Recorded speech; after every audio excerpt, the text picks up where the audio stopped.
चंद रोज कबल रिश्ता इज़्दवाज में मुंसलिक होने वाले 28 साल नौजवान शाहरुख को मज़ाहमत करने पर डाकू ने गोली मारकर मौत के घाट उतार दिया। हमारे नुमाइंदे मुस्तफ़ा भुट्टो इस वक्त हमारे साथ मौजूद हैं, उससे तफसीलात मज़ीद लेते हैं। जी मुस्तफ़ा, आगाह कीजिएगा, ये क्या वाक़या हुआ था, क्या मामलात हैं? के वाक़यात में रोज़ बरोज़ जो है इजाफ़ा देखा जा रहा है।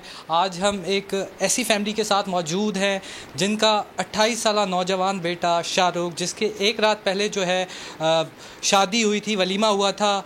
अगले दिन उनकी ही गेट के बाहर से जो है जो डकैत थे उन्होंने मज़म्मत पर जो है उनको गोली मार के शहीद कर दिया। सर जी बताइएगा कि ये बहुत ही अफसोसनाक वाक़या था। आपका जो भाई था जवा साला 28 साला, घर के बाहर से ही वो कहना, ये किसकी नाअहली है? सर ये नाअहली तो हमारी सीधी सबसे पहले तो हुकूमत की है, फिर उसके बाद पुलिस की है, फिर कोर्ट की भी है। डकैत हैं, ये जो बंदा हमारा जो ये जिसे किया, ये 10 दफ़ा पहले जेल जा चुका है। जो मेरा बंदा था उसको अगर आप छोड़ के बाकी देखेंगे तो तकरीबन 99% आपको क्राइम के अंदर बताते हैं पुलिस वाले या उनके बेटे, क्योंकि उनके पास कार्ड होता है, उनको कहीं भी निकलते हैं, उनके पास पिस्टल होती है, जहाँ मौका लगता है बंदा लूटा निकल गया, उनको कोई रोक टोक नहीं है। कोई रोकता है पुलिस वाला, बोलते हैं हम पुलिस वाले हैं, उसके बेटे हैं, फलां हैं, ढिमके हैं, और यही काम से। जी आपने सुना शाहरुख साहब के जो भाई थे उनका ये कहना था कि बहुत शुक्रिया मुस्तफ़ा, हमें तफसीलात से आप आगाह कर रहे थे। इस किस्म के मामलात जो हैं वो हमें नज़र आए हैं कि रवामा जो है उसमें 12 अफराद डकैती मज़ाहमत पर वो कत्ल कर दिए गए। डकैती की ये वारदातें हो रही हैं और इस पे छीना झपटी में फौरी तौर पर फायर करके वहीं पर और भरे बाज़ार में रश के एरियाज़ में हम ये देख रहे हैं कि वो हो जाता है। हज़ारों की तादाद में मोबाइल फ़ोन्स, गाड़ियाँ, मोटरसाइकिल छीनने के तो मुतअद्दिद वाक़यात हैं और ये वाक़यात में आए दिन इजाफ़ा हो रहा है। इनको रोकने के हवाले से सबसे अहम जो ड्यूटी है वो पुलिस की है, सिक्योरिटी फोर्सेस की है कि वो फौरी तौर पर इन चीज़ों को रोके जिनकी ड्यूटी है, लेकिन वो हो नहीं पाता है। हम जो बात कर रहे थे अहमद चनाई साहब कि तरीक़ाकार पुलिस थानों के अंदर होता है, वहाँ यही सारे क्रिमिनल्स के रिकॉर्ड हैं, सारी चीज़ें हैं, लेकिन क्या चीज़ें आड़े आती हैं, क्या ऐसे मामलात हैं कि उन लोगों को पकड़ा नहीं जा रहा होता, उनकी रेकी नहीं हो रही होती। जो अभी बात की मीर साहब ने वो बड़ी हैरानकुन है कि वो सरपरस्ती में आ जाते हैं। अगर वो सरपरस्ती में आ गए तो फिर तो बेचारा SHO भी कुछ नहीं कर सकेगा, फिर तो आप किसी को भी बिठा दें, अगर वो कोई सरपरस्ती में आ गया है तो फिर तो वो पकड़ाई नहीं देंगे। देखिए, मैं मीर साहब की बात से इनकार नहीं करता, वो एक पार्ट है और जो है वो मैं समझता हूँ एक हिस्सा है क्राइम्स के बढ़ने का। और जो दूसरे इसमें काबिल जिक्र है वो ये है कि पुलिस की इनएफिशिएंसी उस लेवल पे कि जहाँ उन्हें इल्म है कि कौन से लोग यहाँ पर उनके थाने के हदूद में जो है वो जराइम पेशा नासिर रहते हैं, जो जराइम या तो उस इलाके में करते हैं या उस इलाके से बाहर करते हैं। फिर जिन जिन इलाकों की मुसलसल निशानदेही होती रही है एजेंसी के रिकॉर्ड के जरिए और दूसरे कि कहाँ कराची शहर में क्राइम हो रहा है, रोकने के लिए क्यों कोई इक़दाम नहीं किए जा सकते, तो ये नाअहली, इनएफिशिएंसी और उसमें बिल करना होना भी शामिल है। हमें थाने को इल्ज़ाम देना चाहिए बजाय इसके कि हम पूरे जो है वो माशरे को गलत कर देते हैं। मेरा ख्याल ऐसा नहीं होना चाहिए। हाँ, कराची शहर की जो पुलिस है उसको थाना लेवल पे एक्टिवेट पूरी तरीके से होना चाहिए ताकि इन जराइम पेशा अनासर पे न सिर्फ काबू पाया जा सके बल्कि कराची जो एक मेट्रोपॉलिटन सिटी है उसको सही मानों में मेट्रोपॉलिटन सिटी जहाँ लोग बेखौफ होकर जो है वो अपना काम करें और उन्हें पता हो कि वो सरमायाकारी अगर कर रहे हैं तो उनकी जान माल के मुकम्मल तहफ़्फ़ुज़ की जिम्मेदारी जो है वो हुकूमत ने ली हुई है। यहाँ पर एक दूसरी बात जो बहुत सीरियस है उसको करना चाहूँगा कि देखें, शहर के CPLC के तवज्जुद से शहरियों और पुलिस के दरमियान एक राब्ता था। पिछले 2-4 सालों में इस राब्ते के फुकदान ने इन जराइम को जो है सिर्फ प्रमोट किया है बल्कि उसकी निशानदेही नहीं हो रही।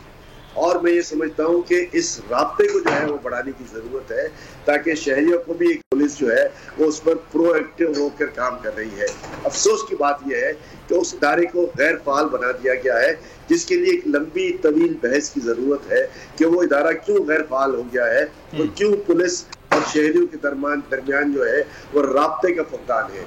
इस राब्ते के फुकदान को जो है वो बिल्कुल सही करने की जरूरत है, उसको बेहतर करने की जरूरत है और इस इदारे को भरपूर फाल करने की जरूरत भी है। बिल्कुल, ये तो बहुत ज़्यादा ज़रूरी है कि जितना ज़्यादा इस चीज़ों का फैलाव इंटरेक्शन होगी, इंटरेक्टिव होगा कि पुलिस के दरमियान और शहरियों के दरमियान तो चीज़ें बेहतर होंगी, लेकिन शायद वो चीज़ें अभी बहुत पीछे नज़र भी आ रही हैं। लेकिन अतीक मीर साहब, मैं एक चीज़ जानना चाहूँगा, जब भी टैक्स रेवेन्यू होता है, सितंबर अभी ख़त्म हो रहा है, फिगर्स आ जाएंगे कि पूरे शहर जो है वो लाहौर का जो रेवेन्यू है वो कराची के सदर की एक मार्केट से कम था। कराची में पूरा जो रेवेन्यू है वो पूरे पाकिस्तान का तकरीबन 68% था। ये सारी कराची के लिए अच्छी खबरें होती हैं कि यहाँ इस तरह से रेवेन्यू इकट्ठा हो रहा होता है, लेकिन जब पुलिस के निज़ाम की बात आती है, बाकी चलें तो हम बात नहीं कर रहे कि यहाँ क्या लोगों को मिल रहा है क्या नहीं मिल रहा, सिर्फ अमनो अमान है ना, लोगों की ज़िंदगियाँ, शहरियों को बिला झिझक सड़क पर निकलते हुए जाना, ATM तक पहुँचना कि वापस वो आएंगे, बैंक से निकलेंगे तो महफूज होंगे, ये चीज़ें, तो इन चीज़ों को ही अगर पूरा नहीं कर पाते तो फिर सर ये रेवेन्यू, ये तमाम तर चीज़ें वो तो फिर बेमानी होकर रह जाती हैं। वो फिर किससे सवाल किया जाएगा ताजरों की जानिब से कि हम ये दे रहे हैं और बदले में हमारे लोगों को गोली मिल रही है और कुछ नहीं। देखिए, मुझे फख्र है कि मैं जिस शहर का ताजिर हूँ या ताजिरों की नुमाइंदगी करता हूँ, उसका टैक्स कल्चर पूरे पाकिस्तान में सबसे ज्यादा है। हमने कभी ये नहीं कहा कि हम टैक्स देना बंद कर देंगे। हमने अमन मांगा और हम यहाँ तक कहते हैं कि ये 68-70% जो रेवेन्यू में कराची के ताजिरों का हिस्सा है, ये इससे भी बढ़ सकता है। जब बदअमनी की आग में जलता हुआ शहर मैशत के फूल खिला सकता है, तो आप इसे अमन देकर तो देखें, फिर इसकी बहार देखें। इतने मसाइल हैं कि कराची इस वक्त भी पूरे मुल्क में सबसे ज्यादा पुराशूब शहर, सबसे ज्यादा मुश्किलात का शिकार है। मैं कहता हूँ ये कराची के लोगों का इखलास है, इनकी बेइंतहा चैरिटी है कि आप देखें 29 अजला में जो 23 अजला अफजदा करार पाए उनमें कराची भी शामिल था, लेकिन 95% सिंध डूब गया, कराची को उन्होंने बचा लिया। उस बचने के नतीजे में कराची ने आज तक जो इमदाद का सिलसिला ये सिंध के मुतासिरीन के लिए जारी रखा है, वो भी एक मिसाल। तो कराची को इग्नोर करना, ये मैं समझता हूँ कि बेहिस्सी नहीं, एक जुर्म है इस मुल्क के साथ बेवफाई। रहा सवाल फैसल भाई कराची को ठीक करने का, तो माजी करीब की प्रैक्टिस सबके सामने है।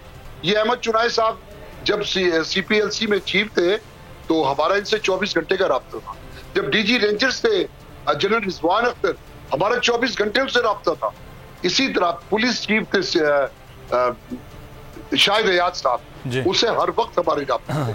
तो ये हकीकत है, ये बात सामने बिल्कुल एक रोज रोशन की तरह आया है कि जुर्म, अवाम और कानून, इनमें जो कोई भी दो करीब आएंगे वो तीसरे को डिस्ट्रॉय करेंगे। तो आज पुलिस जुर्म के करीब हो चुकी है। ये वजह है कि आज हमारे लोग मौत का शिकार हो रहे हैं। तो शहरी दूर हुए हैं और जो पुलिस के करीब है और वो जुर्म अब शहरियों के करीब पहुंच चुका है, और इसीलिए शहरी जो हैं वो आए दिन हम देख रहे हैं कि अफसोसनाक वाकयात हो रहे हैं।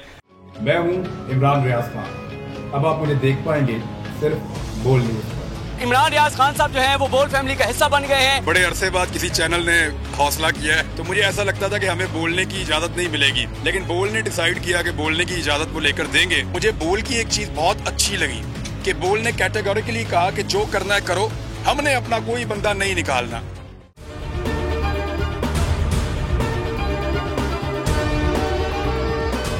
सबसे ज्यादा व्यूज, सबसे ज्यादा रील्स और सबसे ज्यादा रेटिंग के साथ बोल अब भी नंबर 1 पोजीशन पर बरकरार। सब्सक्राइब करें और बेल दबाएं ताकि कोई खबर रह न जाए।